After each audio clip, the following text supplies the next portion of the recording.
Okay, so the next topic in this superposition of waves is nothing but the end correction, that is related with the pipe open at one end and close open at both ends. Right. Before this, some properties are also there, and what you can say, harmonics and overtones are there. So harmonics or overtones क्या है? This is obviously the terms are related with the frequency that I will explain you in terms of the vibration of air column in pipe open at both and one and both ends, है ना. उस time पे harmonics और overtones क्या है वो समझाता हूँ.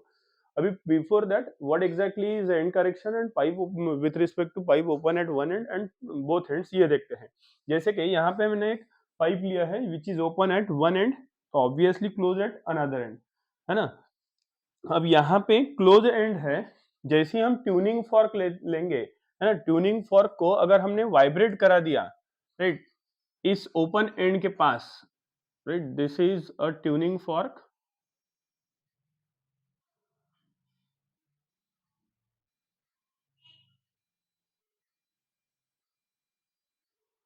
When it is vibrated with what you can say, the rubber pad, right, and is placed over the open and, जो साउंड सिग्नल ट्रेवल करेंगी वो ओपन एंड से क्लोज एंड तक के जाएगी.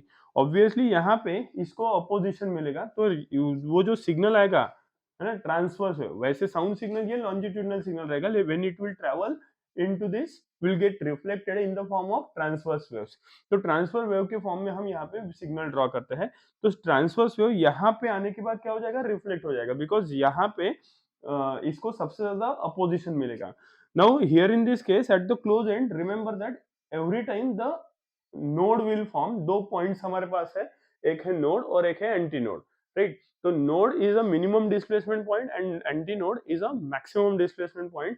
So remember that the node will form at the close end, right, where the density of the particles or molecules of air is very small, whereas the at the open end there will be formation of antinode, but not exactly on the open end. Antinode will form just above the open end. In between भी node antinode तैयार हो सकते हैं, right. लेकिन antinode जो open end के पास तैयार होगा वो एंटीनोड यहाँ पे तैयार होगा, है ना. It is just above the what you can say the open and, और यहाँ पे जो फॉर्म होगा वो रहेगा node.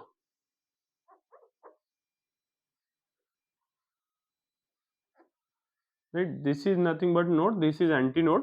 The length of pipe is denoted by capital L, sorry, small l, and the length of air column is this,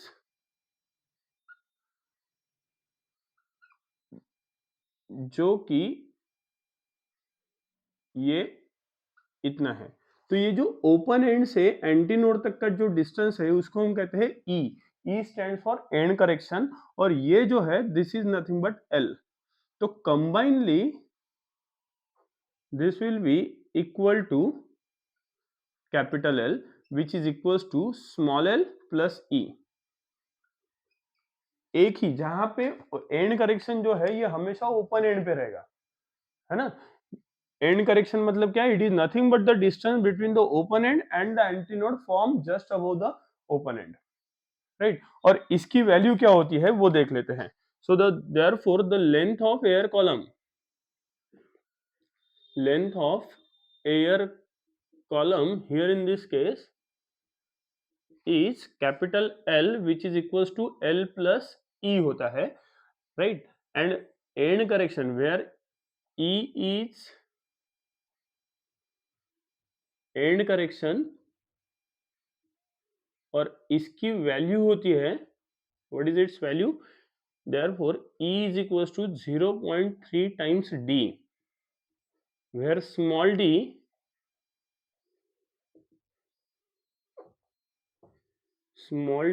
is nothing but the diameter, rather inner diameter of the pipe is inner diameter of a pipe. It is, है ना, pipe का inner diameter मतलब क्या, ये.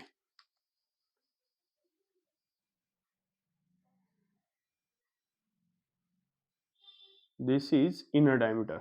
ये यहाँ से बाहर से लेंगे तो दैट इज आउटर डायमीटर, लेकिन ध्यान में रखना ये inner diameter. This is in case of resonance tube you may have studied. ठीक है, तो इस हिसाब से कैपिटल एल की वैल्यू क्या हो जाएगी, therefore capital L can be written as L plus 0.3 times D. End correction हम इस तरीके से फाइंड आउट करते हैं, जिसको लेंथ ऑफ पाइप के साथ ऐड करेंगे तो लेंथ ऑफ एयर कॉलम मिलेगा। मतलब एंटीनोड से नोड, यहाँ पे इस पाइप के हिसाब से नोड और एंटीनोड इसके बीच में जो लेंथ रहेगी, डिस्टेंस रहेगा, that is nothing but the L which is called as length of air column. यहाँ पे अगर हम बात करते हैं तो this is small L, right. तो जब हम वापस से ट्यूनिंग फॉर्क को वाइब्रेट करेंगे तो एंटीनोड जो है ये ओपन एंड के जस्ट ऊपर फॉर्म होगा, दिस इज एंटीनोड। और यहाँ पे भी ये भी ओपन एंड है, इस ओपन एंड के भी जस्ट नीचे there is a formation of antinode. लेकिन ऐसा पॉसिबल नहीं है, एंटीनोड फिर तुरंत बाद एंटीनोड, दो एंटीनोड के बीच में नोड रहेगा या दो नोड के बीच में एक एंटीनोड रहेगा। तो अगर यहाँ पे दो एंटीनोड कंसीडर करते हैं तो बीच में कहीं तो भी नोड भी प्रेजेंट रहेगा, है ना। यहाँ पे कंप्लीट रिफ्लेक्शन होता है, लेकिन as far as open pipe is concern there is a partial reflection of transverse wave, right. तो ये जो है this is end correction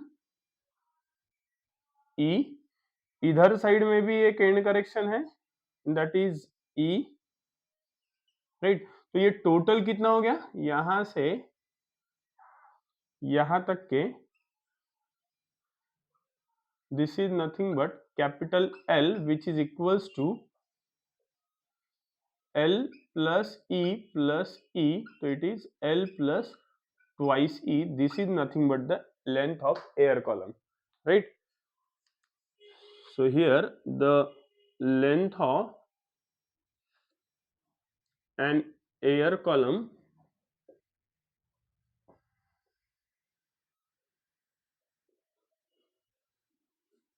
is capital L is equals to L plus twice E. Again E is same, that is end correction, right, and its value is 0.3 times D itself, right. So this is what all about the end correction. Now we will discuss the vibration of air column in case of pipe open at one end and both ends, right.